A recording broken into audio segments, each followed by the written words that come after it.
முக்கினாலும் வந்து பார்த்தீங்கன்னா வந்து நீங்கள் 2 தொகுதியில் ஜெயிக்க போகிறதும் கிடையாது. அது ஒரு தொகுதி பளிச்சுன்னு தெரிஞ்சிச்சு. இது அந்த டவுட்டில் தான் நீங்கள் போய் நின்னீங்க. முதல்ல ஆரம்பமே தப்பு. ஜான் மாதிரி ஒரு விசுவாசி வந்து கிடைக்கவே மாட்டாங்க யாருக்கு, விஜய்க்கு. எனக்கு நல்லா தெரியும். ஏன்னா அவர் உள்ளுக்குள்ளே நிறைய பிடுங்கிட்டு இருந்தார், எனக்கே தெரியும். ஏன்னா முன்னாள் இரவு அவர்கிட்ட ஒரு ஒப்புதல் அப்ரூவலுக்கு அனுப்பிச்சாங்கன்னா, ஒரு மெசேஜ் அனுப்பிச்சாங்கன்னா பதில் மறுநாள் காலையில் வந்து 10 மணிக்கு வந்து அப்ரூவல் ஆகும்.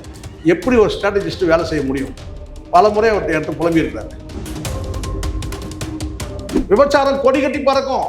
எப்படி வந்து பார்த்தீங்கன்னா காமத்திபுரா எங்க மும்பையில், இதெல்லாம் பேர் கேள்விப்பட்டிருக்க மாட்டீங்க. சோனாகஞ்ச் அந்த மாதிரி தமிழ்நாட்டில் வந்து பார்த்தீங்கன்னா ஒரு டிஸ்ட்ரிக்ட் ஒரு இடத்த ஓப்பன் பண்ணுவானுங்க. சாராய கடை பாண்டிச்சேரியில் எப்படி வந்து பார்த்தீங்கன்னா மலிவா கிடைக்கிறோம் அந்த மாதிரி பண்ணுவானுங்க. விபச்சாரத்தை திறந்து விடுவானுங்க. இவங்க ஆட்சி வந்து அதான் நடக்கும். ஆம்சாங்குடைய மரணத்துக்கு நீ போல, சாவுக்கு நீ போல, இப்போ கோலம் போகிறதுக்கு போகிற பொம்பளைக்கு போய் பார்த்தியா ஓட்டு தொண்டை செத்தான் அங்கே போல. ஆனால் இப்போ சர்ச்சில் முடி போட்டு போகிற கண்ணு கலங்கினாரா ஏரோ மார்க் போட்டு காட்டணும். இது அவரு கண் கலங்குது பாருங்க, கண் கலங்குது பாருங்க. சங்கீதா நினைச்சாங்கன்னா விஜயா அப்படியே அந்த பிராண்டை 2-4 கிழிச்சு தூக்கி போட்டுருவாங்க.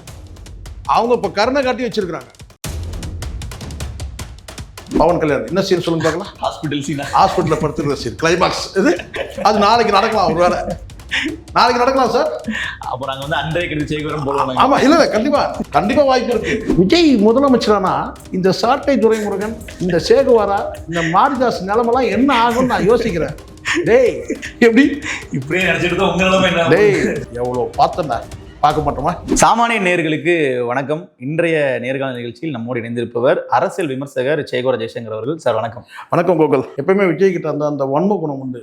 உள்ளுக்குள்ளே ஒன்று வந்து விஷத்தை வச்சுக்கிட்டு வெளியில் வந்து பார்த்தீங்கன்னா ஒன்றுமே தெரியாத மாதிரி இப்படி இருக்கட்டும். அப்படி எனக்கு என்ன ஒரு விஷயம்னா, காரைக்குடியில் வந்து அவர் சீமானோட பேர் உச்சரிக்க பயப்படுறாரு எனக்கு தோணுது. ஏன்னா ஒரு நேரடி சண்டையே ஒரு சார் பயப்படணும் என்னன்னா, இது எப்படி தெரியுங்களா, அங்கே போய் நம்ம பேசினா அதுக்கு பதில் கவுண்டர் வரும். அதை தான் நான் சொல்ல வரேன். கவுண்டர் வந்தால் ரொம்ப டேமேஜ் ஆகும். 110 தொகுதியில அடிப்பாங்க.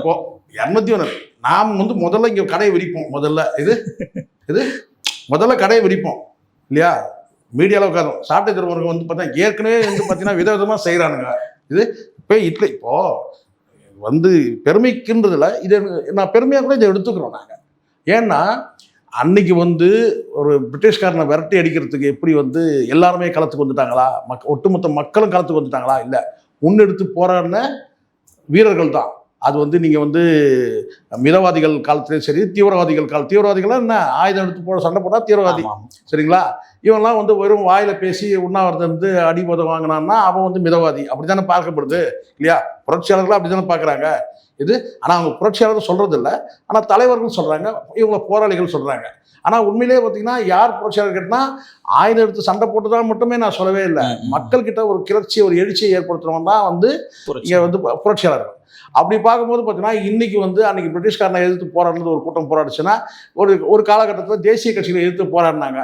இங்கே இருக்கிற திராவிட இயக்க தலைவர்களும் சேர்த்துக்க முடியும். இப்போ இன்னைக்கு வந்து காங்கிரஸ் மண்ணு இன்னைக்கு இந்த அளவுக்கு போனதுக்கு காரணம் சீமானம் இருந்தாலும் பார்த்தீங்கன்னா எப்போ காயடிக்க ஆரம்பிச்சாங்க அந்த காங்கிரஸ் அது வந்து. ஆமாம், அப்படி இருக்கும்போது இப்போ நமக்கு கடமை என்னன்னு கேட்டிங்கன்னா, ஒரு தற்கொலைகள் வந்து சேர்ந்த ஒரு கூட்டம் வந்து தமிழ்நாட்டில் வந்து ஆள ஆசைப்படுது. அப்போ திராவிட இயக்கம் அதை கொஞ்சம் பொறுமையாக பார்க்கலாம். முதல்ல இதை வந்து முதல்ல முடியும். அப்போ அந்த களத்தில் தான் நான் இருக்கிறேன், தம்பி சாட்டையும் இருக்கிறாரு. தனிப்பட்ட முறையில் வந்து விஜயை வந்து காயப்படுத்தணுன்றது சாட்டைக்கும் அந்த எண்ணம் கிடையாது, எனக்கு அந்த எண்ணம் கிடையாது. ஆனால் மக்களுக்காக வந்து வேலை செய்யும் போது சில நேரங்களில் கோதால இறங்கி தான் அடிக்க வேண்டியது, வேறு வழி இல்லை. அப்போ வந்து விஜய் வந்து பார்த்தீங்கன்னா வந்து ரொம்ப மோசமாக வந்து சாட்டை முருகனும் அவர் சேகுவார் அவர் தான் ரொம்ப இந்த லயலமணி வந்து ஒரு மீடியாவில் போய் புலம்பியிருக்கான். இந்த தலைவர் வந்து ரொம்ப சொல்லிட்டு ஃபீல் பண்ணியிருக்காரு. நம்ம இவங்கிட்ட சொல்லிட்டு போய் இவங்கிட்ட சொல்லலை, உசியானந்துக்கிட்டேயும் ஜான்கிட்டையும் வந்து சொல்லியிருக்கிறாரு. வந்து ரொம்ப ஏன்னா ஜானே என்கிட்ட ஒரு முறை பேசினார். ஒரு முறை சொல்கிறேன் நான் இந்த இடத்துல என்னென்னா, சார் ஒருமையில் மட்டும் பேசாதீங்கன்னு சொன்னார் ஒரு முறை. விஜய் வந்து ஒருமையில் பேசுங்கன்னா ஒருமையில் மட்டும் பேசாதீங்கன்னு சொன்னார். அது என்னுடைய இயல்பு சார்னு சொல்லி விட்டேன். இது அப்படின்னு சொல்லிட்டேன். அப்புறம் என்னன்னா, இவர் வந்து ஹிட்லருக்கான கட்சி, ஹிட்லரின் கட்சி நாஜி கட்சி, விஜய் கட்சி வந்து காஜி கட்சின்னு சொன்னேன். அப்போ நான் சொன்னேன், ஹிட்லருடைய கட்சி நாஜி கட்சி, விஜயோட கட்சி காஜி கட்சி சொன்னேன். எதனால சொன்னேன்?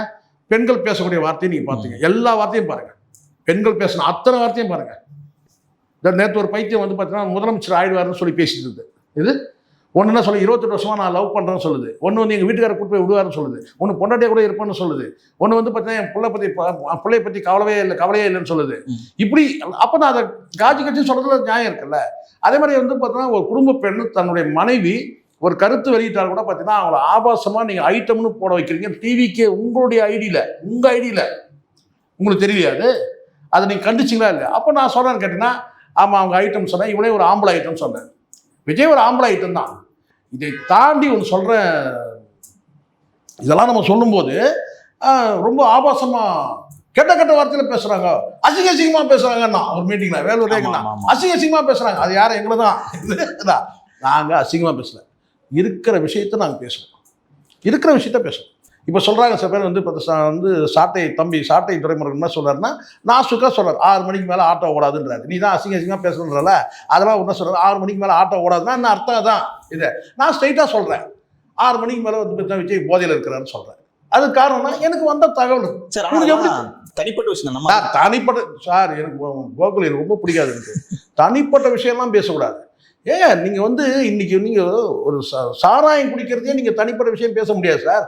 சாராயத்தை வந்து பார்த்தீங்கன்னா வந்து நீங்கள் குடிச்சிட்டு நீங்கள் வந்து டாஸ்மாக் கடையை நான் நடத்த மாட்டேன் சொன்னால் நம்ப முடியுமா சார்? அவர் சொல்லவே இல்லையே. நீங்கள் சொல்லலை. ஏன் சொல்லணும் நான் சொல்கிறேன்னே. ஏன்னா உங்கள் கடையை விரிக்க போகிறீங்க. பாண்டிச்சேரியில் எப்படி கடையை விரிக்கிறீங்களோ அதே மாதிரி வந்து உங்கள் ஆள் எப்படி இருந்துச்சுன்னா அதே மாதிரி இங்கே தமிழ்நாட்டில் கடையை விரிக்க போகிறீங்க. என்ன விஜய் கட்சிக்கு வந்தால் இதெல்லாம் ஆட்சிக்கு வந்தால் இதெல்லாம் நடக்கும். வரப்போகிறதுல நான் வர விட மாட்டோம்னு வச்சுங்களேன். உயிரை கொடுத்தாது காப்பாற்றுவோம் தமிழ்நாட்டை. உண்மைதான் அது. ஆனால் விஜய் வந்தால் இது நடக்கும். ஆனால் தான் அதை பற்றி பேசவே இல்லை. விபச்சாரம் கொடி கட்டி பறக்கும். எப்படி வந்து பார்த்தீங்கன்னா காமத்திபுரா எங்க மும்பையில் இதெல்லாம் பேர் கேள்விப்பட்டிருக்க மாட்டீங்க. சோனாகஞ்ச் அந்த மாதிரி தமிழ்நாட்டில் வந்து பார்த்தீங்கன்னா ஒரு டிஸ்ட்ரிக்ட் ஒரு இடத்த ஓப்பன் பண்ணுவானுங்க. சாராய கடை பாண்டிச்சேரியில் எப்படி வந்து பார்த்தீங்கன்னா மலிவாக கிடைக்கிறோம் அந்த மாதிரி பண்ணுவானுங்க. விபச்சாரத்தை திறந்து விடுவானுங்க. இவங்க ஆட்சிக்கு வந்தால் அதான் நடக்கும்.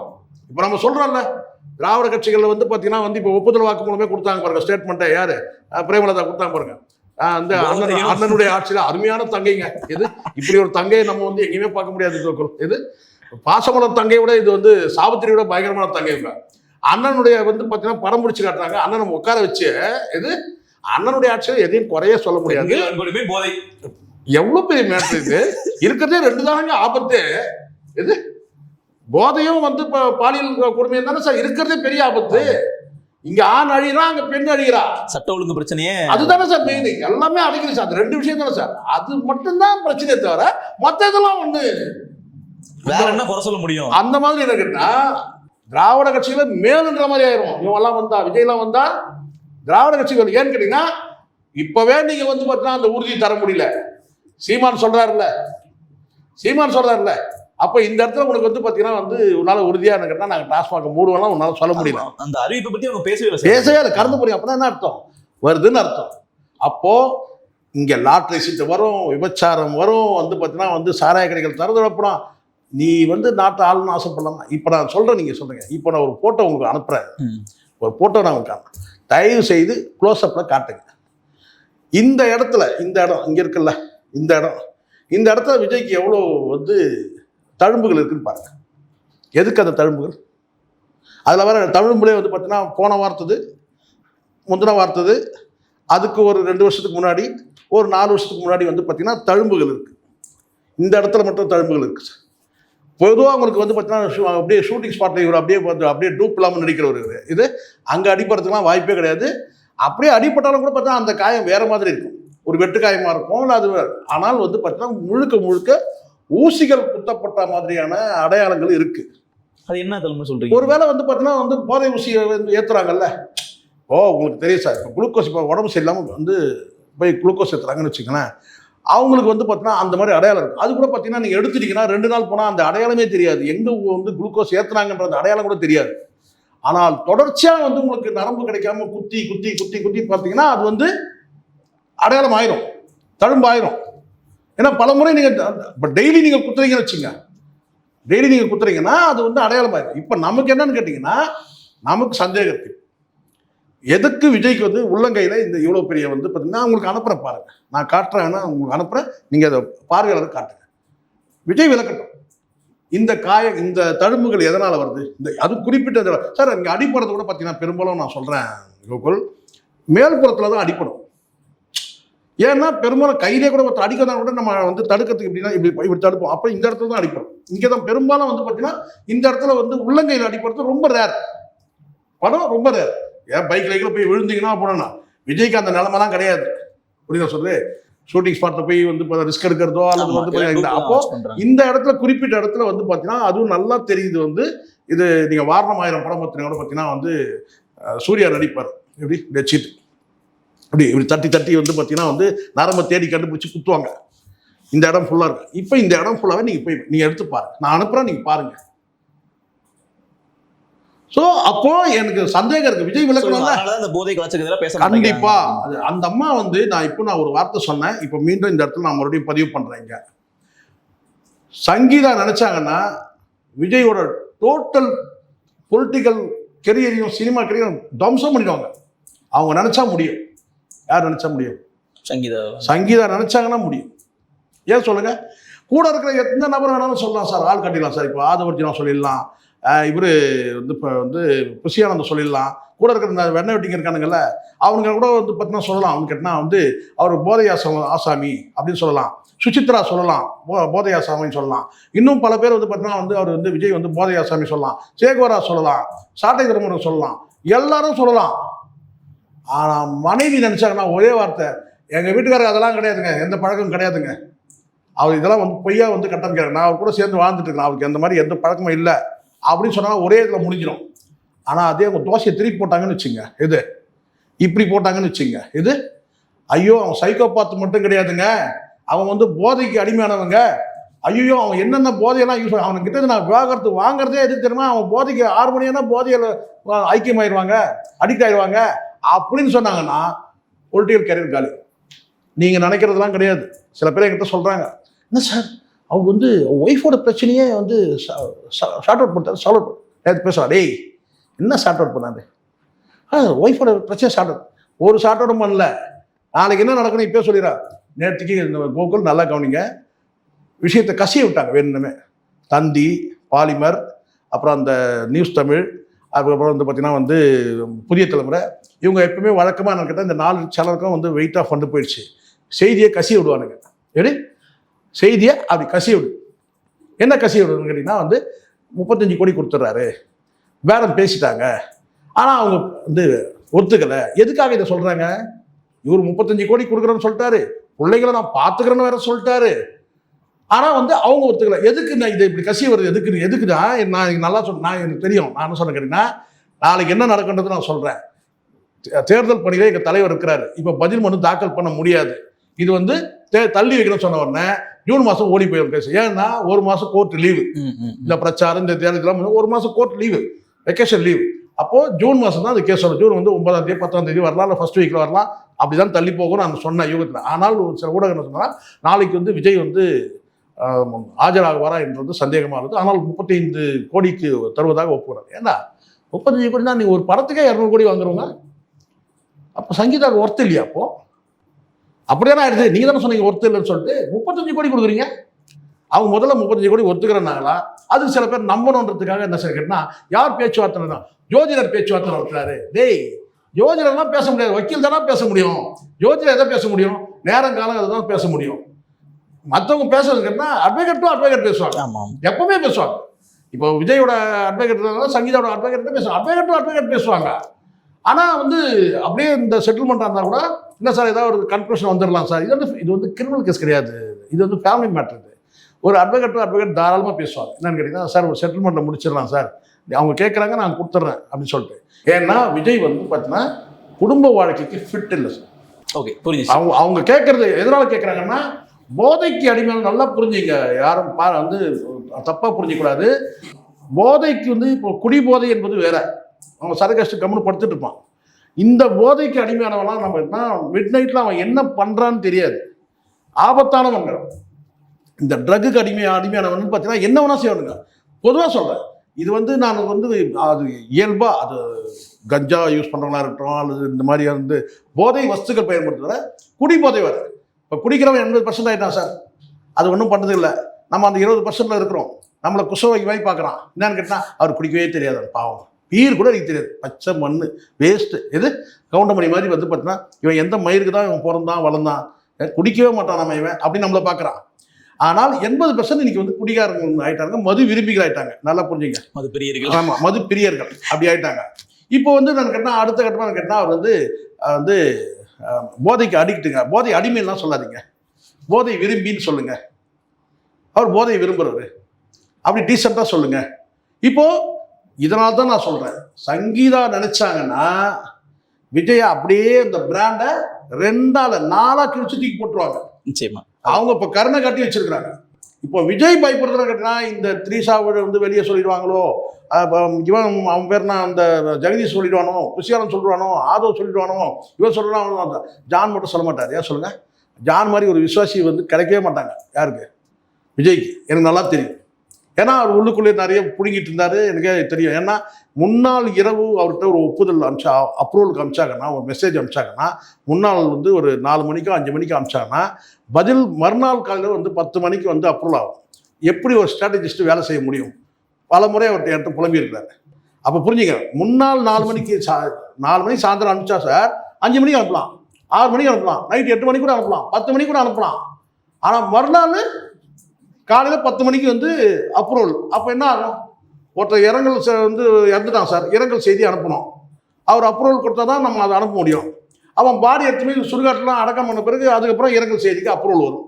அப்படிதான் விஜய் சம்பவத்திலே ரொம்ப லேட்டாக தான் இருக்கு. ஆமாம், அதுதான் சொன்னேன். ஏன்னா ஆக்சஸ் பண்ண முடியாது. காலங்காலமாக வந்து பார்த்தீங்கன்னா தொழிலாளர் வந்து வசிக்கக்கூடிய பகுதி பெரம்பூர். அந்த பக்கம் வந்து பார்த்தீங்கன்னா சிம்சன் கம்பெனி இருக்குது, அப் டு மூலக்கடை வரைக்கும் வந்து சிம்சன் இருக்குது. ஸோ இது எல்லாமே வந்து இந்த பெரம்பூர் ஏரியா வந்து முழுக்க எம்ப்ளாயிஸோட ஒர்க்கர்ஸ் இருக்கக்கூடிய பகுதி அது. அப்போ அங்கே டிஎம்கே ஜெயிக்கும். ஏன்னா தொழிலாளர் விடுதலை முன்னணி ஒன்று ஸ்ட்ராங்காக வச்சுருக்காங்க, எல்பிஎஃப். அதே இந்த சைடில் வந்து பார்த்தீங்கன்னா கம்யூனிஸ்ட்டுகள் வந்து ஏன் இப்போ வந்து அங்கே வந்து கம்யூனிஸ்ட் வந்து என்ன ஜெயிச்சோன்னா, கடந்த காலத்தில் வந்து பார்த்தீங்கன்னா எஸ்கே மகேந்திரன் நின்று ஜெயிச்சிருக்காரு. அவர் வந்து பார்த்தீங்கன்னா குழந்தை கொண்டு போய் ஸ்கூலில் விட்டுட்டு இது பைக்கில் தான் கொண்டு போவார், காரெல்லாம் போக மாட்டாங்க. அதான் விளங்காமல் போகிறது பார்த்தீங்கன்னா இந்த கம்யூனிஸ்ட்காரங்களாம் காரு கவர்மெண்ட்லேயே கார் கொடுத்தா காரை திரும்ப மாட்டார். அவர் என்ன செய்வாருன்னா பைக்கில் கொண்டு போய் குழந்தை ஸ்கூலில் விட்டுட்டு நேராக வந்து ஆஃபீஸ் வந்து உட்காந்துப்பார். சட்டமன்றத்துக்கு போனார்னா நேராக வீட்டுக்கு போக மாட்டார், சட்டமன்றத்தை முடிச்சுட்டு நேராக வந்து ஆஃபீஸ் வந்து உட்காந்துப்பார்.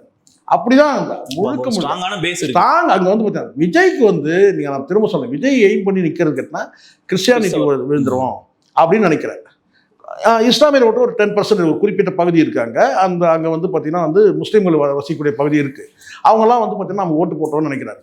நான் சொல்கிறேன் பாருங்கள், காலங்காலமாக வந்து குறிப்பிட்ட அந்த இடத்துல வந்து பார்த்தீங்கன்னா ஒரு என்ன சொல்கிறது, ஒரு ஸ்டாம்ப் படித்த மாதிரி ஓட்டு சார். அது அவ்வளோ எளிதானவங்க. நீங்கள் சொல்லுங்க வேணா, இப்போ இருக்கிற அந்த யூத் வந்து உங்களுக்கு வந்து வாக்களிச்சிருவாங்க, மொத்தமாக ஓட்டு போட்டுருவாங்கன்னு சொன்னேன். அந்த மொத்த ஓட்டுமே உங்களால் நீங்கள் வந்து பார்த்தீங்கன்னா கணிக்க முடியாது. ஏன் காரணம் சொல்ல கேட்டீங்கன்னா, அங்கே வந்து ஆம்சாங்கோட வீடு வந்து பெரம்பூரில் இருக்குது. ஆம்சாங் வீடு பெரம்பூரில் இருக்குது. ஆம்சாங்குடைய இறந்த டெத்துக்கே வந்து இவர் போல சார். எல்லா தலைவரும் போனாங்க, கோகுல் எல்லா தலைவரும் போனாங்க. ஆம்சாங்கோட டெத்து வந்து பெரம்பூரில் சர்ச்சு பக்கத்தில் இருக்கிற மையமான பகுதி, புரியுங்களா? ஆம்சாங் வந்து பார்த்தீங்கன்னா வந்து அவர் இறந்துட்டாரு, எல்லா தலைவரும் போகிறாங்க. முதலமைச்சர் போகிறாரு, இது எதிர்கட்சி தலைவர் கூட அவர் போனா கூட பார்த்தீங்கன்னா ராஜேந்திர பாலாஜி அனுப்புகிறாரு. ஒட்டுமொத்த வந்து தேசிய கட்சியில் இருக்கிறவங்க அத்தனை பேர் பிஜேபி எல்லாரும் போகிறாங்க சார். விஜய் போல. ஜான் கிட்ட நான் கேட்குறேன், என்ன சார் டெத்து எல்லாரும் போனாங்க, இவர் போலையா சார் அப்படின்னு கேட்குறாங்க. இல்லை சார், அவர் இரங்கல் முதல்ல நாங்கள் ஃபஸ்ட்டே நம்ம தான் சார் இரங்கல் தெரிவித்தோம் சார். இருந்தாலும் யாராவது போனால சார், அது நான் சொல்லிட்டேன் சார், பட் அவங்க சைட்லேருந்து யாரும் அதுக்கான அரேஞ்ச்மெண்ட் பண்ணல. 6 மணிக்கு போட்டால் 10 மணி சார். இப்போ புரியுதுங்களா? ஏன்னா நீ சொல்லிட்ட, நீங்கள் வந்து யார் ஜான் மனசுக்குள்ள நினைப்பாரு, இது நீ சொல்லிடுற என்ன சார் நீங்கள் அவர் சொல்கிறாரு. என்ன சார் நான் சொல்லிட்டேன் சார்னு சொன்னார் தவிர இவனா முழுக்குள்ள நினைப்பாரு, ஒரு வேற ஒரு பக்கம் இதுக்கு போலையாது போல இவங்ககிட்ட என் உயிர் போகுது. நான் காலையில் அப்ரூவல் கொடுத்து அவன் நைட்டு வந்து 8 மணிக்கு வந்து ஆம்ஸ்டாங் இறந்தார், நான் வந்து பார்த்தீங்கன்னா 9 மணிக்கு நான் வந்து அப்ரூவலுக்கு அனுப்புகிறேன். மறுநாள் காலையில் தான் இவன் வந்து பார்த்தீங்கன்னா வந்து அப்ரூவலே கொடுக்குறான் இரங்கல் செய்திக்கு. இதில் வேறு சாவுக்கு போல வேறு வந்து கேட்குறாரு அப்படின்னு மனசுக்குள்ள நினச்சிடலாம். ஆனால் நான் கேட்டேன், நான் கேட்டேன்னா எல்லாரும் போகும்போது ஏன்னா ஆம்ஸ்டாங் வந்து வலிமையானவர் அந்த இடத்துல. அப்போது இளைஞர்களுடைய வாக்குகள் அங்கே இருக்குது. அப்போது இது ஒரு 2வது கேட்டால் ஒரு அசந்த இந்த மரணம் எப்படி தெரியும் இல்லையா, ஒரு திடீர் மரணம் தானே இது. அப்படி இருக்கும்போது அங்கே வந்து விஜய் போயிருந்தாரு. ஆனால் விஜய் கொடுத்தா இந்த டெத்துக்கெல்லாம் போனால் இவருக்கு வந்து பெரிய கல்ட்டு இது கீழே விழுந்துருந்தேன். இப்போ ஓட்டுக்கு போயிட்டு கோலம் போகிறது மட்டும் போகிறேன்டா, அப்போ வாயில் ஏதாவது வந்துடும் எனக்கு. ஆம்ஸ்டாங்குடைய மரணத்துக்கு நீ போகல, சாவுக்கு நீ போல. இப்போ கோலம் போகிறதுக்கு போகிற பொம்பளைக்கு போய் பார்த்தியா ஓட்டு. இப்போ புரியுதுங்களா? சர்ச்சில் முட்டி போட்டு போகிற உன் தொண்டை செத்தான் அங்கே போகல. ஆனால் இப்போ சர்ச்சில் முட்டி போட்டு போகிற கண்ணு கலங்கினாராம், ஏரோ மார்க் போட்டு போட்டு காட்டணும். இது அவர் கண் கலங்குது பாருங்க, கண் கலங்குது பாருங்க. அவன் கண்ணு கலங்குது எதுக்குன்னு நமக்கு தெரியும். தோல்வி பயன் சொல்றீங்களா? நாளைக்கு கேஸ் வரப்போகுது. நாளைக்கு என்ன ஆகும்? வக்கீல்கிட்ட சொல்லிட்டோம், பேசி ஒரு டைம் வாங்கிருங்க அப்படின்னு சொல்லிட்டு. எப்படி டைம் கேட்டால் தான் சார் கோர்ட்டாக தள்ளி போடாது சார். 2 தரப்புலையும் கேட்பாங்க. அவங்க வந்து கேட்டால் வந்து டைம் கேட்டாங்கன்னா ஒரு சான்ஸ் கொடுப்பாங்க, 2-3 சான்ஸ் கூட கொடுப்பாங்க சில நேரங்களில். லோயர் கோர்ட்லலாம் 2 வாய்ப்பு கூட கொடுப்பாங்க சமயத்தில். அப்போது வந்து அது கேட்குறத பொறுத்து, ரெக்வஸ்ட் கொடுக்குறத பொறுத்து அவங்க கொடுப்பாங்க. அப்போ ஜூன் மாதம் தள்ளி. ஆனால் இவங்க உள்ளுக்குள்ளே பயமாக இருக்குது, நாளைக்கு என்ன ஆகுமோ ஏதாகுமோ சொல்லிட்டு அவர் கண் செய்த பாவங்களை நினச்சி கண் கலங்குற நீ. சரிம்மா சார். இப்போ ஏன்னா அதே சர்ச்சுக்கு போகும்போது, பொண்டாட்டி பிள்ளைங்களோட போகும்போது மலரும் நினைவுலாம் வரும். எப்பவுமே நடிகை வரமாட்டா, அந்த கற்பு கரசி எப்பவுமே வரமாட்டா. ஒரு நீண்ட கால பயணம். அந்த வந்து அந்த வாழ்க்கையோட நீ ஐக்கியமாக இருந்தீங்கன்னா அது திடீர்னு வரும். இது பொண்டாட்டி பிள்ளைங்களோட வந்து நம்ம சர்ச்சுக்கு வர வேண்டியது, நம்ம இப்படி தனியாக வருமே இப்போ இது அப்படின்னு உனக்கு வந்து அது தோணும். அப்படி கூட கண்ணு கலங்கிருக்கலாம் ஒரு வேலை. சரிங்களா? 2வது கோர்ட்டில் என்ன நடக்குமோ இது அப்படின்ற அந்த ஒரு இது இருக்கும். ஆனால் விஜய் பொறுத்து நான் சொல்கிறேன் சார், கண்டிப்பாக நான் சொல்கிறேன். நீங்கள் கேட்ட கேள்விக்கு இதுதான் பதில் இருக்குன்னா, திருச்சியில் இது பெரம்பூர்ல கண்டிப்பா கஷ்டம். கடைசி கட்டத்துல திருச்சி கிழக்குலயுமே இழுபறின்னு போறாங்க சார். அதுதான் சார். ஏன்னா நான் ஏன் வந்து திருச்சியை பற்றி என்ன கேட்டா, நான் அங்கே சோர்சஸ் கிட்ட கேட்டு தான் நான் சொல்ல முடியும். இது நான் களத்தில் பார்க்க முடியும். நான் தினம் தாண்டி தான் போனோம் என் வீட்டுக்கு. ஜெயிப்பார் நம்பிக்கிட்டு இருக்காங்க. இல்லை சார், பெரம்பூர் வாய்ப்பு கம்மி சார். ஏன்னா அங்கே சொல்ல முடியும், அங்கே திலகபாமா நிற்கிறாங்கல்ல, அங்கே வந்து பார்த்தீங்கன்னா அவங்க வந்து பார்த்தீங்கன்னா 2வது அந்த கட்சியில் ஒரு ஸ்டார் வேட்பாளர் அவங்க திலகபாமா. சரிங்களா? கடுமையான பிரச்சனையில் கூட பார்த்தீங்கன்னா அன்புமணி பக்கம் ஸ்ட்ராங்காக நிற்கிறாங்க அவங்க. அந்த இடத்துல வந்து பார்த்தீங்கன்னா வன்னியருக்கு கணிசமான ஓட்டு இருக்குது பெரம்பூரில். முதலியார்கள் ஓட்டும் வன்னியர்கள் ஓட்டும் கணிசமான ஓட்டு இருக்குது. விஜய் நிற்கிறதுக்காரனே முதலியார்கள் ஓட்டை எய்ம் பண்ணி தான், இப்படிதான் சொல்லுது. அதனால் வந்து இங்கே உங்களுக்கு நல்லா தெரியும், குறிப்பிட்ட ஒரு சமூகத்துக்கு ஒரு பார்வை இருக்கு. முதலியார் ஓட்டு போட்டு ஜெயிக்கணும்னா ஏசி சண்முகம் இன்னைக்கு வரைக்கும் தலைகீழ நீச்சல் அடிச்சுட்டு இருக்கிறார். இது முதலியார் பொறுத்த வரைக்கும் சிந்திச்சு வாக்களிக்கிறவங்க. ஏசி சமூகம் முதலியார் ஓட்டு வாங்குற மாதிரி தான் ஏன் வந்து இன்னைக்கு வந்து அவர் ஆரணி தொகுதியில் நிற்கிறாரு. யார்? ஏசி சமூகம் நிற்கிறாரு. அவர்கிட்ட இல்லாத பணம் கிடையாது. அவர் சொந்த தொகுதி, சொந்த ஊர். எம்எல்ஏ எலெக்ஷனாக தெரியும், எம்பி எலெக்ஷன் கிடையாது. அங்கேயே தோக்குறாரு. அப்போ எங்கே நீங்கள் முதலியார்கள் வந்து சிந்திச்சு ஓட்டு போடுறோம். அந்த வகையில் வந்து கிட்ட விஜய் வந்து முதலியாரா ஏன் சொல்லியிருக்காரா, டிக்ளேர் பண்ணியிருக்காரா? கிடையாது. ஜோசப் விஜய் சொல்லிக்கிறாரு. ஜோசப் விஜய் சொல்றாரு, கிறிஸ்டியன் ஓட்டு வாங்கணும், முதலியார்கள் ஓட்டும் வாங்கணும் அப்படின்னு. இதுவே பலவீனம் சார். எவ்வளோ பெரிய நடிகர் நீங்க, பெரிய கல்ட்டு. அசிங்கமா இல்லையா உங்களுக்கு? கிறிஸ்டியன் ஓட்டு போட்டுருவாங்க எனக்கு 2 தொகுதி. அது கூட. ஸோ நான் சொல்றேன் பாருங்க, இந்த பெரம்பூர்ல தோப்பார். திருச்சி என்னால சொல்ல முடியும். நான் நினைக்கிறேன்னா தோப்பாருன்னு நினைக்கிறேன். ரொம்ப ஸ்ட்ராங்கா. ஏன்னா இப்போ திருச்சியில் எப்படி நான் சொல்லுவேன்னு கேட்டீங்கன்னா, நீங்க பிரச்சாரம் முன்னெடுத்தீங்கல்ல, அதை வந்து பார்த்தீங்கன்னா திட்டமிட்டு குறிப்பிட்டவர் கேட்டால், முதல்ல உங்களுடைய தொகுதி நீங்கள் அறிவித்த உடனே நீங்கள் ரவுண்ட் அடிக்கும் போது பார்த்தீங்கன்னா ஃபர்ஸ்ட் நீங்கள் வந்து கேட்டால் ஒரு ரவுண்ட் போயிட்டு இருக்கும். புரியுது சொல்ல? ஆனால் நீங்கள் தொட்டிகளை தவிர வந்து பார்த்தீங்கன்னா ஒரு வேட்பாளராக பிரச்சாரம் பண்ணல, ஒரு கட்சியின் தலைவராக பிரச்சாரம் பண்ணது வேற. இப்போ நான் சீமான் அப்படியே எடுத்துங்க சார், ஒரு கட்சியின் தலைவராக 234 தொகுதியும் போயிட்டார் சார். இப்போ ஒரு வேட்பாளராக களத்தில் நிற்கிறார் சார். அப்போ மக்கள் கேட்பாங்களா, நீங்கள் பிரச்சாரம் பண்ணது கூட நீங்கள் வர மாட்டீங்களா சார்? இங்கே நாங்கள் எம்எல்ஏவை உங்களுக்கு தேர்ந்தெடுக்கணும் சார், நீங்கள் பிரச்சாரம் பண்ண கூட வர மாட்டீங்களான்னு ஒரு கேள்வி இருக்கு. அப்போ ஒரு ஒட்டுமொத்தமாக ஒரு அரசியல் கட்சி தலைவராக 234 தொகுதிக்கும் போயிட்டு இன்னைக்கு ஒரு வேட்பாளராக வந்து பார்த்தீங்கன்னா வந்து காரைக்குடி சுற்றுறாரு. இதுதான் கரெக்ட். அப்போ விஜய் பொறுத்த வரைக்கும் கேட்டீங்கன்னா, ஒரு கட்சியின் தலைவராகவும் நீ போல 34 தொகுதி போயிருப்பியா? 234 தொகுதியில் கேட்டால் எனக்கு ஆட உடலை, எனக்கு இங்கே பத்தலை, அங்கே பத்தலை, என்னை இங்கே கிள்ளிட்டாங்க, இங்கே நோண்டிட்டாங்க, என்னை தடை போட்டாங்க, எனக்கு வந்து பார்த்தீங்கன்னா அனுமதி கொடுக்கல. இதே சீன் ஓடி அனுமதி கிடைச்சதே ரத்து பண்ணியிருக்காங்க எக்கச்சக்கமா. இவங்க அனுமதி கொடுத்தவங்க இங்கே ரத்து பண்ணதான் அதிகம். இது அனுமதி கொடுத்தவங்க பார்த்தீங்கன்னா ரத்து பண்ணது அதிகம். அப்போ இதுலே தெரியலையே சார் அங்கே பலவீனம் இருக்குன்றது தெரியும். ஏன்னா விஜய்க்கு வந்து பார்த்தீங்கன்னா சொகுசா வாழ்ந்த மனிதர் விஜய், முழுக்க சொகுசா. இந்த சில்வர் ஸ்பூனால கோல்டு ஸ்பூன், அது கோல்டு ஸ்பூனாக கூட முழுக்க ஏசிலேயே வந்து 24 மணி நேரம் வந்து பார்த்தீங்கன்னா என்ஜாய் பண்ண மனுஷன் சார். ஃபுல்லாகவே என்ஜாய், எல்லாமே என்ஜாய் தான். இது அதான் சொல்கிறேன் பாருங்க, அந்த பிரியங்கா மோகன் ஒரு நடிகை இருக்கிறாங்க சார், தெரியுமா உங்களுக்கு? பிரியங்கா மோகன் டாக்டர் படத்தில் நடிச்சாங்க. சிவகார்த்திகேயன் 2 படத்தில் நடிச்சிருக்காங்க. 2 டாக்டர் படமும் இன்னொரு படம் டான் நினைக்கிறேன், ஏதோ 2 படம் நடிச்சிருக்காங்க அந்த பிரியங்கா மோகன். அந்த பெண்ணை வந்து பார்த்தீங்கன்னா அந்த ரூட்ன்ற அமைப்பில் வந்து மெம்பர் ஆகணும்னு சொல்லி ப்ரெஷர் கொடுத்துருக்காங்க. அது வந்து முடியாது சொன்ன உடனே வந்து பார்த்தீங்கன்னா முடியாதுன்னு சொன்ன உடனே அதுக்கு என்ன அதில் ஐக்கியமாயிட்டா அடுத்தது எஸ்கேப் ஆகிறதுக்கு இவங்க சொன்னால் தான் போக முடியும். அது முடியாதுன்னு சொல்லிட்டு இப்போ அந்த பொண்ணுக்கு அந்த சினிமா கெரியரே இல்லாத பண்ணிட்டாங்க. இப்போ அது வந்து பார்த்தீங்கன்னா வந்து அது மாதிரி இருக்கிறதுனா சிவகார்த்திகேயனையே இலக்கு வச்சு இவங்க வந்து டார்கெட் பண்ணி தான் வந்து கிரிட்டிசைஸ் பண்ணுறதா இருக்கட்டும், சிவகார்த்திகேயனை கிரிட்டிசைஸ் பண்ணுறதா இருக்கட்டும். அதுக்கு பிறகு வந்து அவங்க மனைவியை வந்து பார்த்தீங்கன்னா வந்து மார்பிங் பண்ணி வெளியேறது, பிள்ளைகளை பண்ணுறது, இதெல்லாம் சிவகார்த்திகேயன் வந்து கதறதுக்கு காரணமே என்னன்னு கேட்டிங்கன்னா ஒரு மேடையில் இவங்க பண்ண வருதான். விஜயோட ரசிகர்கள் அந்த அளவுக்கு கேவலமாக இறங்கி போனாங்க. எல்லாரும் பண்ணி தானே சார் இருக்கிறாங்க. இப்போ எனக்கு வந்து போட்டாங்க சார் உச்சபட்சமாக அப்படி இப்படி பேசி பார்த்தானுங்க. இது வந்து பார்த்தீங்கன்னா அவங்க குடும்பத்தை இழுத்து பார்த்தானுங்க, எல்லாம் பார்த்தானுங்க. நம்ம எதுக்கும் வந்து அசையலை. உடனே பார்த்தா கண்ணீர் அஞ்சலி போஸ்ட் விட்டாங்க. எனக்கு சாட்டை துறைமுருகனுக்கு எல்லாம் வந்து கண்ணீர் அஞ்சலி இது இந்த தேதியில் இறந்துட்டாங்க. ஆமாம் அப்படின்னு நான் சொன்னேன். அதில் வேற ஒருத்தன் போடுறான், எவ்வளோ டீப்பாக திங்க் பண்ணுறானுங்க பாருங்க. ஒருத்தன் போடுறான், என்ன போடுறான்னா விஜய் முதலமைச்சரானா இந்த சாட்டை துரைமுருகன், இந்த சேகுவாரா, இந்த மாரிதாஸ் நிலமெல்லாம் என்ன ஆகும்னு நான் யோசிக்கிறேன். டேய் எப்படி இப்படியே நினைச்சிட்டு உங்க நிலைமை என்ன? டேய் நான் சொல்றது என்னன்னா, எவ்வளோ பார்த்தேன்டா, பார்க்க மாட்டோமா? எது எல்லாத்தையும் பார்த்து தான் வந்திருக்கிறோம். எல்லாத்தையும் ஏன்னா ஒரு நாளைக்கு வந்து ஜெயிலில் தெரியுறோம். டேய் அதெல்லாம் பார்த்துட்டு தானே நாங்கள் இங்கே வந்திருக்கிறோம். ஒரே ஒரு நாள் ஜெயில் தாங்க மாட்டான் விஜய். ஆனால் அவங்க சொல்கிறாங்க முதலமைச்சரானாக்கா இவங்க நிலைமை என்ன ஆகும் அப்படின்னு. இப்படி இருக்கிற அது என் ஃப்ரெண்டு ஒருத்தர் கட் பண்ணி அனுப்பியிருந்தார். நான் கேட்டேன், சார் ஒருத்தர் எப்படி போட்டுக்கலாம் பாரு சார் கமெண்ட் என்னங்க போட்டிருக்காங்க வந்து ரொம்ப ப்ரௌடாக போட்டுருக்காங்க சார். விஜய் ஆட்சிக்கு வந்தாக்கா நீங்கள்லாம் வந்து சாட்டை ரொம்ப நீங்கள்லாம் வந்து அவ்வளோதானே, தமிழ்நாட்டை காப்பாற்றுறதுக்கு அப்படி ஒரு சிறைவாசத்துனா அதையும் நாங்கள் அனுபவிப்போம். இது அதுக்காக விட்டுலாம் வர மாட்டோம். இன்னும் பிராண்டை கிழிக்கிறது தான் வேலை. உங்கள் பிராண்டை சொன்னால சர்க்கார் படத்தில் இது நீங்கள் படித்த உங்கள் வந்து நீ படித்த ஸ்கூலில் நான் ஹெட் மாஸ்டர் ஆகுனா அவன் படித்த ஸ்கூலில் நம்ம வந்து கரஸ்பாண்டன்ட் நம்ம.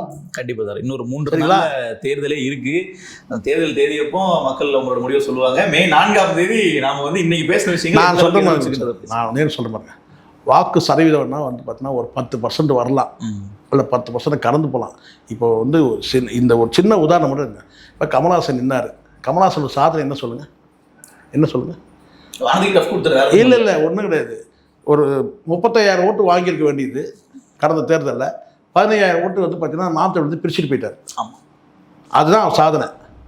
நாம் தமிழ் கடந்து அதிகமாகலாம் இப்போ சீமானை கடந்து நாம் தமிழை கடந்துலாம் வந்து வாக்கு வாங்கலை.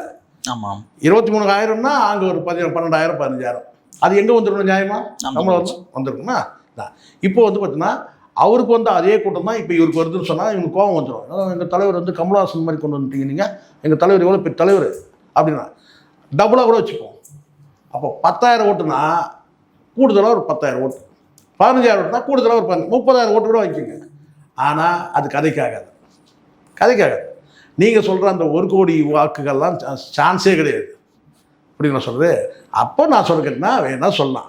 இப்போ இந்த களத்துலலாம் போய் வந்து ஒரு கட்டினாலும் கட்டினா வந்து ஒரு 10%, அதுவே உறுதியாக சொல்ல முடியாது. அதை தாண்டிலாம் ஒரு கட்டினா நீங்கள் முக்கினாலும் வந்து பார்த்தீங்கன்னா வந்து நீங்கள் 2 தொகுதியில் ஜெயிக்க போகிறதும் கிடையாது. அது ஒரு தொகுதி பளிச்சுன்னு தெரிஞ்சிச்சு. இது அந்த டவுட்டில் தான் நீங்கள் போய் நின்னீங்க. முதல்ல ஆரம்பமே தப்பு. இது கடந்த காலம் உங்களுக்கு வரலாறு இருக்குது சார். ஜெயலலிதா அப்படி தான் நின்னாங்க. காங்கேயத்துலேயும் பர்கூர்லேயும் நின்னாங்க. பர்கூரில் என்ன நினைப்பில் நின்னாங்க தெரியுமா? இவன் எப்படி இப்போ கிறிஸ்டின் நம்புறான். அது மாதிரி பர்கூரில் வந்து பார்த்தீங்கன்னா பார்டர் அது. ஸோ கர்நாடகா பார்டர் இருந்ததுனால நாம் இந்தம்மா வந்து இவங்க வந்து பிரச்சாரம் பண்ணுறாங்க. கன்னட பாப்பாத்தின்னு சொல்லி பிரச்சாரம் பண்ணுறாங்க. யாரை? திமுக வந்து உங்களுக்கு தெரியல எப்படி இறங்கி பண்ணுவாங்கன்னு சொல்லிட்டு கன்னட பாப்பாத்தின்னு சொல்லும்போது அப்போ வந்து பார்த்தீங்கன்னா அவங்களுக்கு வந்து கன்னடம் அடையாளம் வருது இல்லையா? அப்போ பர்கூரில் நின்னோம்னா அந்த கன்னடெலாம் வரணும். அங்கே தான் ஆப்பே அடித்தாங்க. யாருக்கு? ஜெயலலிதாவுக்கு. அப்போ பார்த்தாதுக்கு நம்ம லட்சிய திமுக வந்து மிகப்பெரிய எழுச்சி இருந்துச்சு. அப்போ யாருது? டிஆர். சரிங்களா? ஸோ அதில் வந்து அந்த மாதிரி வந்து வாஷ் அவுட் ஆகிட்டாங்க. இது உண்மை. இது அது மாதிரி இவன் நம்புறது என்னன்னு கேட்டிங்கன்னா அவங்க எப்படி கன்னடர்களை நம்புகிறாங்களோ அந்த ஓட்டு அதே மாதிரி வந்து நான் கிறிஸ்டியனுக்கும் நம்புகிறான். ஆனால் நீங்கள் நினைக்கிற மாதிரி கிடையாது. அங்கே பெரம்பூரில் பலவிதமான கிறிஸ்டின் இருக்கிறாங்க. தலித் கிறிஸ்டின் இருக்கிறாங்க, வந்து பார்த்தீங்கன்னா வேறு அதர் கமிட்டி வந்து வாங்கின கிறிஸ்டின் இருக்கிறாங்க, ஆங்கிலோ இண்டியன் கிறிஸ்டின் இருக்கிறாங்க, ஆங்கிலோ இண்டியன்ஸ் இருக்கிறாங்க, குறிப்பிட்ட பெல்ட்டில் இருக்கிறாங்க. ஸோ அதனால் வந்து ஆமாம் அதனால் வந்து பார்த்தீங்கன்னா அதில் எந்த கிறிஸ்டின் வந்து இவருக்கு ஓட்டு போடுவாங்கன்னு எனக்கு தெரியல. ரெண்டாவது, நீ எப்பவுமே இது வரைக்கும் வந்து கேட்டால் ஒரு பெரிய குற்றச்சாட்டு விஜய் கிட்ட எப்பவுமே தன்னை வந்து பார்த்தீங்கன்னா ஒரு கிறிஸ்தவனா நீ காட்டிக்கிட்டே கிடையாது. ஆனால் நேற்று சீனை போடுற பாரு, எது இங்கேயாவது விழுந்து கும்பிட்டுட்டு வந்து வணக்கம் சொல்லிட்டு அங்கே வந்து முட்டி போட்டு இது வரைக்கும் நீங்கள் பார்த்துருக்கீங்க சார்? நான் பார்த்துருக்கேன் சார். எங்கேயா பார்த்துருக்கேன் சர்ச்சில் வந்து நம்ம முட்டி போட்டு போயிருக்காங்களா யாராச்சும்? நான் போயிருக்கேன் சார், சர்ச்சுக்குள்ள நான் போயிருக்கிறேன். வேளாங்கண்ணி மாதிரியான இதுல வந்து அவங்க ஒரு வேண்டுதலா பண்ணுவாங்க. அதை வேணா நான் இது வரைக்கும் நான் பார்த்ததில்லை சார். இது வரைக்கும் நான் எங்கேயுமே வந்து பார்த்தீங்கன்னா முட்டியில நடந்து போய் நான் பார்த்ததே கிடையாது. பயங்கரம் போட்டேன். கடைசியாக ஒரு சீன் பாக்கி இருக்கு. இது பவன் கல்யாணம் என்ன சீன் சொல்லுங்க பார்க்கலாம். ஹாஸ்பிட்டல் சீன், ஹாஸ்பிட்டலில் படுத்துருக்க சீன் கிளைமாக்ஸ். இது அது நாளைக்கு நடக்கலாம். ஒரு வேலை நாளைக்கு நடக்கலாம் சார்.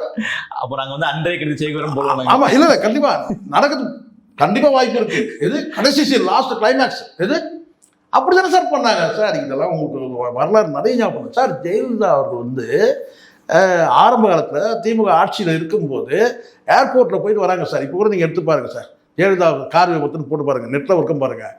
ஏர்போர்ட்லேருந்து வந்துட்டு இருக்கிறாங்க சார், லாரி வந்து மோதிட்டாங்க சார். அது தற்செயலாக நடந்த விபத்து சார். அதுக்கப்புறம் தான் அந்த மாதிரி கண்ணில் அடிப்பட்டதுலாம் யார் ஜெயலலிதா சசிகலா கண்ணு கலங்கியிருக்குல்ல. எப்போவுமே அவங்க கண்ணு கலங்கிறதுக்கு காரணம் என்ன கேட்டிங்கன்னா அதுதான். இப்போ கூட பார்த்தீங்கன்னா கண்ணு அவங்களே பேட்டியில் சொல்லியிருக்காங்க. அப்போ வந்து பார்த்தீங்கன்னா கிளாஸ் பீஸ் அப்படியே ஃபுல்லாக அடித்து 2 பேருமே காயமாயிட்டாங்க. அதில் படுகாயம் வந்து பார்த்தீங்கன்னா இந்த மாதிரி தான் யார் சசிகலா தான். அதனால தான் தியாக தலைவின்னு சொல்கிறாங்கல்ல, பல பேருக்கு தெரியல சொல்கிறேன் நான். அந்த தியாக தலைவின்னு சொல்கிறதுக்கு ஒரு அர்த்தம் அதுதான். ஏன்னா வந்து பார்த்தீங்கன்னா பயங்கர சீரியஸான அடி கண்ணில் விழுந்துச்சு அந்த கிளாஸ் பீஸ் இதெல்லாம்.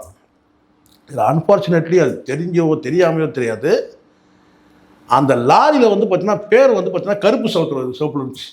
கதை முடிஞ்சிச்சு. எது அந்த கருப்பு சிவப்பில் வந்து பேர் வந்து பாருங்க, அந்த லாரியோட பேர் வந்து பின்னாடி வந்து பார்த்தீங்கன்னா 10th போகிற வரைக்கும் லாரிக்கு பின்பக்கம் வந்து பார்த்தீங்கன்னா கருப்பு சிவப்பு உங்களுக்கு தெரியும் நினைக்கிறேன். பல லாரிகள் அப்படி தான் இருக்கும். ஏன்னா ரூட்டு கிளியராக கிடைக்கும், எதிர்கட்சியாக இருக்கணும் அல்லது ஆளுங்கட்சியாக இருந்தாங்க ரூட்டு கிளியராக கிடைக்கும். பெரும்பாலும் வந்து அந்த கொடியில் அதை வச்சு என்ன செஞ்சாங்கன்னா திமுக சதின்னு போட்டாங்க. அடுத்த நாள்ல அன்னைக்கு ஈவினிங் மாலை பேப்பரே வச்சுருக்கு. அது வந்து பார்த்தீங்கன்னா வந்து திமுகவோட சதி இது அப்படின்னு சொல்லி போட்டு அதை அரசியலாக்குனாங்க. அந்த மாதிரி ஒரு அரசியல் நடக்கிறதுக்கான வாய்ப்பும் கூட இருக்கு. இது ஏன்னா இவங்க போட்டானுங்க எந்த நிலைக்கும் இறங்கிறதுக்கு ரெடியாக இருக்கிறோம் சார். சார் பொண்டாட்டியே ஐட்டம்னு போடுறான். இது பொண்டாட்டி எதிராக இருக்கிறான்னு கேட்டால் அதை உடைக்கிறதுக்காக என்ன செய்யறான்னு கேட்டீங்கன்னா ஐட்டம்னு போடுகிறா அப்படின்றான்னா அப்போ எந்த அளவுக்கு அவன் தரம் இறங்கிறதுக்கு ரெடியாக இருக்கிறான்னு பொருள் பார்க்கலாம், பொறுத்து வந்து பார்க்கலாம். எல்லாத்தையும் நம்ம முறியடிப்போம் சார். இங்கே ஏமாறலாம் மாட்டோம், எல்லாத்தையும் முறியடிப்போம். நிச்சயமா சார். தொடர்ச்சியாக நம்ம பேசுவோம். மீண்டும் இன்னொரு சேனலில் விரைவில் சந்திப்போம் சார். நன்றி. நன்றி சார்.